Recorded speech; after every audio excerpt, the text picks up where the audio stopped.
आज के समय में भी अमीर और अमीर होते जा रहे हैं और गरीब होते जा रहे हैं। इसके पीछे क्या कारण है?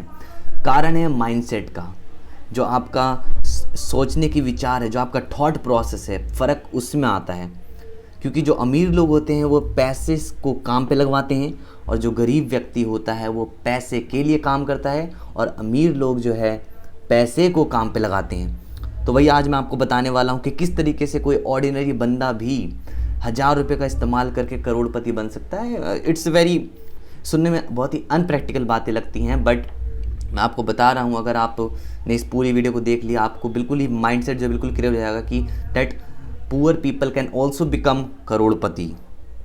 क्या आप देखना चाहते हैं? सिंपल सा कैलकुलेशन आपको दिखाऊंगा, और ये केवल कैलकुलेशन नहीं है, एक प्रैक्टिकल चीज़ें मैं बता रहा हूँ। अगर आपने मेरी फंडामेंटल एनालिसिस की वीडियो देखी होगी, अगर आप स्टॉक मार्केट को या म्यूचुअल फंड को फॉलो करते होंगे, तो ये टोटली जो है बिल्कुल ही अनप्रैक्टिकल नहीं है, प्रैक्टिकल बातें मैं आपको बता रहा हूँ।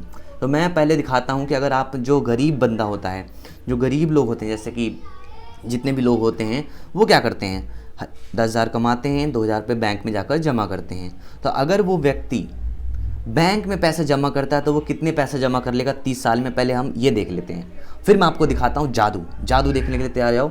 तो मान लेते हैं जो प्रिंसिपल अमाउंट है वो बंदा लाख रुपए जमा करता है ना, चलो मान लो 2 लाख मान लेते हैं, चलो ठीक है, ये हम यहाँ पे ले लेते हैं 2 लाख, 1 2 3 4 5। तो 2 लाख रुपए जो है उस व्यक्ति ने 30 साल में जमा किए। 30 साल में उस व्यक्ति ने, जो गरीब बंदा है, उसने 30 साल में 2 लाख रुपए अपने बैंक में डाले। और आपको पता है कि जो बैंक का जो इंटरेस्ट रेट है वो कितना है? Maximum 3%, maximum 3%। 3% से ज़्यादा अगर आपको कोई दे दे तो मुझे बता देना, उसमें मैं भी डाल दूंगा, फिक्स डिपॉजिट करवा दूंगा। और आपको पता है महंगाई 7% के रेट से अभी दौड़ रही है रफ्तार में। पाकिस्तान की हालत और बुरी हो गई है, तो उसके पूछो मत। तो अगर आप बैंक में पैसे रखते हो तो जो आपका 2 लाख रुपए का अमाउंट है, अगर आप उसको 30 साल तक रखते हो तो वो कितना कन्वर्ट हो जाता है? 3,80,000। मतलब केवल और केवल 1,80,000 का यहाँ पर आपको फ़ायदा देखने को मिला है। लेकिन वहीं मैं बात करूँ जादू की, तो हम चलते हैं सीधे कंपाउंड इंटरेस्ट कैलकुलेटर पे, क्योंकि वहाँ पे कंपाउंडिंग का इफेक्ट देखने को मिलेगा। तो मान लेते हैं कि आज के समय में मेरे पास 1 भी रुपये इन्वेस्ट करने को नहीं है, मैं अभी जो हूँ भूखा नंगा हूँ बिल्कुल ही तो यहाँ पर 1 भी रुपये नहीं लेते हैं। और मान लीजिए कि मैं महीने का बता रहा हूँ, महीने का केवल और केवल मैं 2,000 रुपये जो है उसकी मैं SIP करवाता हूँ, सिस्टमेटिक इन्वेस्टमेंट प्लान। यानी कि एक मेरी EMI जाएगी, किस्त जाएगी, और वो जो है मैं ऑफकोर्स 30 साल के लिए लूँगा, क्योंकि मैंने पिछली बार भी आपका एग्जाम्पल जो है वो 30 साल वाला दिया था। और उसको जो है मैं 30 साल के लिए पैसा जमा करूँगा, और 30 साल के लिए ही मैं उसको इन्वेस्टेड रहता हूँ, राइट।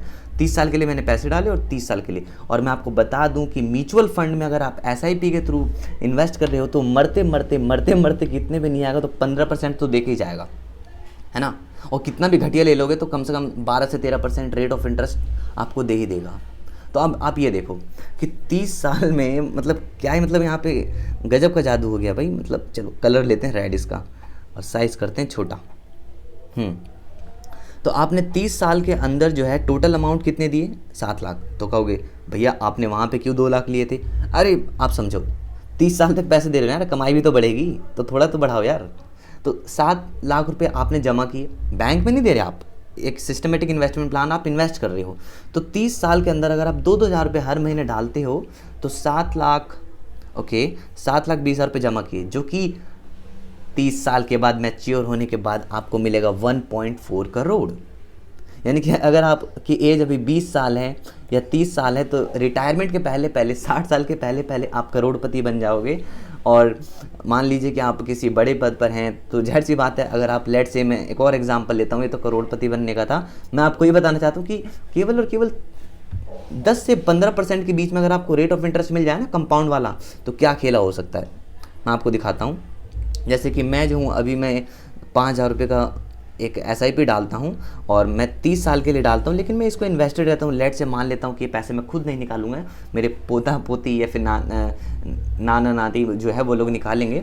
तो मान लेते हैं कि इस पैसे को जो है हम छोड़ देते हैं 100 साल के लिए, क्योंकि भैया ये पैसे हमने इन्वेस्ट नहीं किए अपने लिए, हमने किसी और के लिए छोड़े हैं। हमारे जो पोता पोती होंगे वो लोग जब जवान होंगे तब वो लोग निकालेंगे पैसे। तो ये देखो आप, पैसे जो आपने केवल 30 साल के लिए जमा किए, मतलब रिटायरमेंट तक आपने पैसे जमा किए, उसके बाद बोला भैया अब हम जमा नहीं करेंगे, हमारे पास कमाने की अब है स्थिति नहीं, मान लो ऐसा मान लेते हैं। फिर भी 30 साल तक आपने पैसे कितने दिए? 18 लाख। अब खुद देखो ना यार, आपने तो 18 लाख ही दिए ना, और 18 लाख आपने केवल 30 साल तक जमा किए। 30 साल के बाद तो आपने पैसे नहीं दिए, बोले भैया जो है उसे रखे रहो और हम 99 साल बाद निकालेंगे। तो 99 साल बाद आपके जो 18 लाख है वो कन्वर्ट कितने हो जाएंगे? ओ माय गॉड, इकाई, दहाई, सैकड़ा, हज़ार, 10,000, lakh, 1 lakh crore. Oh my God, 1 lakh crore, मतलब कांट यू इमेजिन। मैं आपको नंबर दिखाता हूँ जरा, आप देखो, 1 लाख करोड़ मैं लिखता हूँ यहाँ पर। भाई छोटा पड़ जाएगा स्क्रीन भी, मैं इसको छोटा कर लेता हूँ यार पहले, वरना कतई बिल्कुल छोटा पड़ जाएगा। मैं इसको छोटा करता हूँ पहले। ओके, ये हो गया छोटा, इतना ठीक है, इनफ। तो 1 लाख करोड़ लिखते हैं, तो 1 लाख में 5 जीरो, 1 2 3 4 5, ये हो गया जी 1 लाख। करोड़ों की बात कर रहा है, करोड़ मतलब कि करोड़ में 7 जीरो होते हैं, तो 1 2, अरे अरे अरे ये क्या हो गया, शिट। चलो वापस डिस्प्ले पे जाते हैं। खुल जा भाई, खुल जा, एक खुल गया। तो यहाँ पर आप देख सकते हो, मैं यहाँ पे 1 लाख करोड़ लिखने की कोशिश करूँगा, और भाई आप हैरान हो जाओगे, मतलब अनएक्सपेक्टेड ब्रो, अनएक्सपेक्टेड।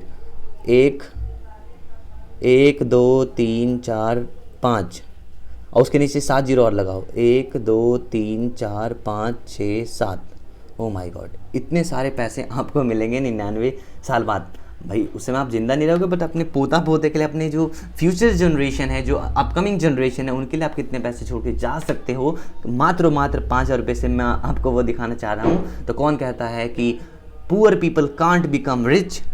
ऑफकोर्स वो रिच को भी बीट कर सकता है अगर वो दिमाग से काम ले, इन्वेस्टमेंट को अपनाए बजाय खर्चे के, है ना। आमतौर पे मिडिल क्लास फैमिली यही करती है, 40,000 कमाएगी और सारे उड़ा देगी, राइट। किस्तों में पैसे चले जाते हैं यार, किसने लैपटॉप ले लिया, फ़ोन ले लिया, है ना, गोदरेज ले लिया, टीवी ले लिया, EMI में सारी पूरी जो लाइफ है उसमें निकल जाती है। इन्वेस्टमेंट स्टार्ट करो, इन्वेस्टमेंट। तो ये था हमारा कंपाउंड इंटरेस्ट कैलकुलेटर। यहाँ मैंने आपको SIP बताया। SIP कुछ नहीं होता, सिस्टमेटिक इन्वेस्टमेंट प्लान होता है, मतलब कि आप महीने में या सालाना एक बार जो है पैसे कटते जाते हैं, क्योंकि महीने का चूज़ करोगे यार, महीने में कटेगा, है ना। उस हिसाब से जो है आप एक तरह से किसी दोगे और आपके ऊपर कंपाउंड इंटरेस्ट मिलती जाएगी। लेकिन बैंक में ऐसा कुछ सिस्टम नहीं है। बैंक में आपको ज़्यादा से ज़्यादा रीअकरिंग डिपॉजिट देखने को मिलेगा। बैंक में जो जमा होता है उसे हम बोलते हैं रीअकरिंग डिपॉजिट, जिसे हम RD कहते हैं। और एक होता है फिक्स डिपॉजिट। तो फिक्स डिपॉजिट में क्या होता है कि लमसम अमाउंट हम देते हैं। लमसम का मतलब होता है इकट्ठा, हमने इकट्ठे पैसे दे दिए और उसके ऊपर आपको सिंपल इंटरेस्ट मिलेगा। और सिंपल इंटरेस्ट से कुछ हुआ नहीं था वहाँ पे, मैंने दिखाया भी था कैलकुलेटर में।